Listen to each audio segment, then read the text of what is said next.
St Patrick's has been delivering disability services since 1966, and it was a residential service only. In recent years, a day service provision has been opened across town, but other than that, people's days were spent here on campus. People who live in St Patrick's have significant intellectual disability. A number of people have mobility difficulties, so quite complex needs here. Most of the people we support don't use verbal language. You'd be frustrated by things because you could see what people were capable of, but there was so many living together that you just hadn't the time to give them, and they were restricted in what they could do. Years ago, a hairdresser would have come in here and there was no variety in the styles of hairstyles, and it was everyone had the same. Within the institutional setting, food prep was done from the main kitchen, so even down to developing an appetite through smelling food being cooked. You wouldn't have had the opportunity for laundry, grocery shopping. I choose who I live with. I choose where I live and how I live, and the people that we support just didn't have that opportunity. Martin is a 50-year-old gentleman, and he has lived in St Patrick's since he was a young boy. He was living in a house where other people lived that he didn't choose to spend time with. So in that, he chose to spend much of his day in bed, to the point of nearly 90% of his time was spent in bed. Martin had just withdrawn from life. I mean, he literally had, I don't think there's any need to be here. We actually thought he was near the end of life. So his life expectancy and what we expected, it was a very short period of time. Majority of Margaret's life that she remembers has been living on campus in an institutional setting on St Patrick's.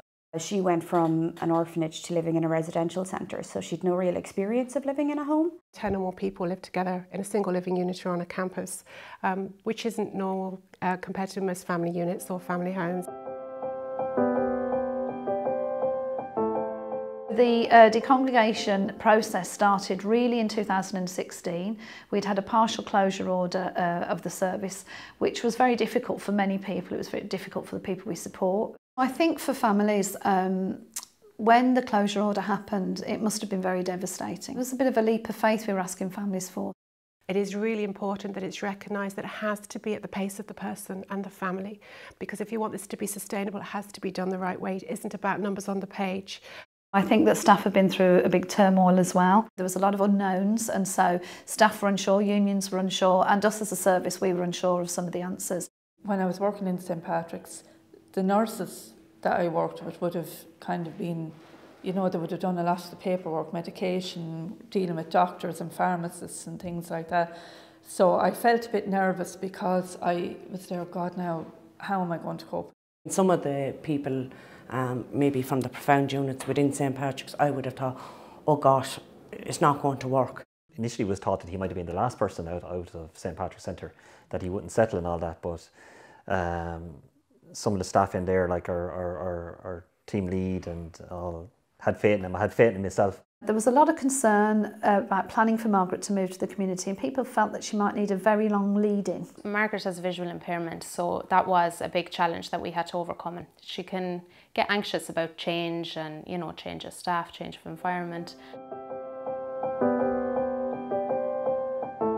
We have recruited 4 community transition coordinators. They have been working with each person to look at what their life might look like as they move to community. We needed to understand the person and what their needs were, but also start thinking and visioning about what life could look like. So Brendan is a young man who lives in St Patrick's Centre. A community transition coordinator knew that Brendan had a farming background, and she looked to connect him through one of the social initiatives, the social farming programme. He found it very difficult to interact with us. He was just used to his carers. They would have been the primary people in his life. And as the weeks went by, he slowly accepted us. When he's been in the company of others sometimes, people haven't been able to get close enough to Brendan to develop that relationship.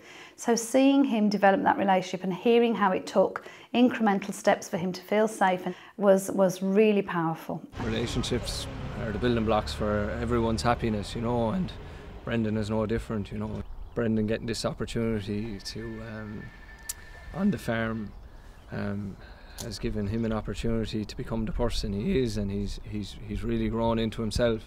As Margaret's moved to the community, she has showed us that she's settled very quickly. Her speech and language therapist helped us with getting talking tiles. And these are like buttons on the wall that she presses and it will tell her what room she's entering. She picked it up so quickly.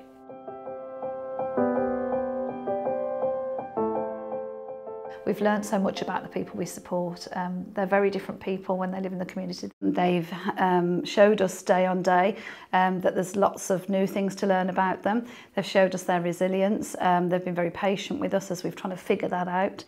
In 2015, it was a struggle for him to walk around the building. His health had gone downhill. He was in the bed. His legs were weak. Now he can walk 4K around Jenkinstown up the hills, powering away, flying it. His diet's improved. He's no longer on an end-of-life care plan. He now is involved in the shopping and preparing of his own meals. Margaret's sister had contacted me recently about buying her clothes. And she just said to me, she says, oh, I'm sick of buying her teddy bears and, you know, smelly things. And she just said to me, you know, she's not a child anymore. She was always the little sister they had to mind, whereas now they were seeing her as an adult. And that was the intentional work that the staff team done to, you know, they have her dressed in appropriate clothes, they bring her shopping to appropriate places. There's been a notable difference in attendance and in sick leave. And from that we take that, you know, staff are happier in their work and that, you know, there's a real teammanship.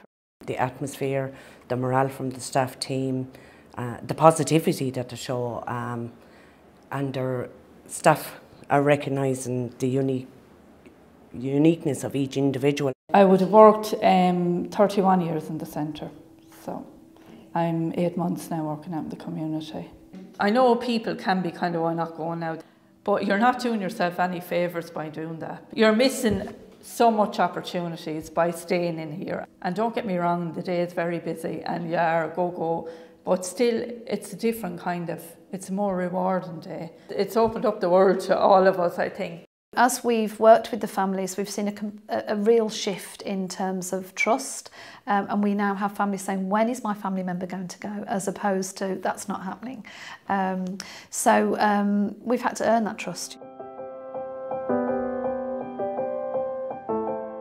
Mark, as a person, has a great sense of humour. He's actually very intelligent, and he has an awful lot of capabilities that we didn't even realise he had.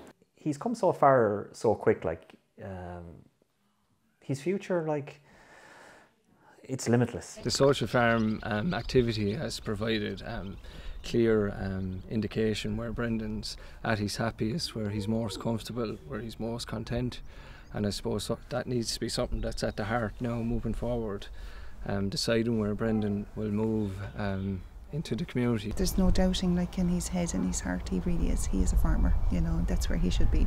Margaret's life, quality of life has increased dramatically. A lady who now mobilises freely around her own home has a lot more choice and independence. For Margaret, she's still kind of, I think, grasping with the concept that somebody can be a friend without being a member of staff, and that's something we'd really like to build on. You know, when we started off here and we visioned for her future, and you're going, oh, those goals look almost unattainable. But now we're like looking at something even bigger, because we realise not only can we achieve those things, but we can achieve so much more.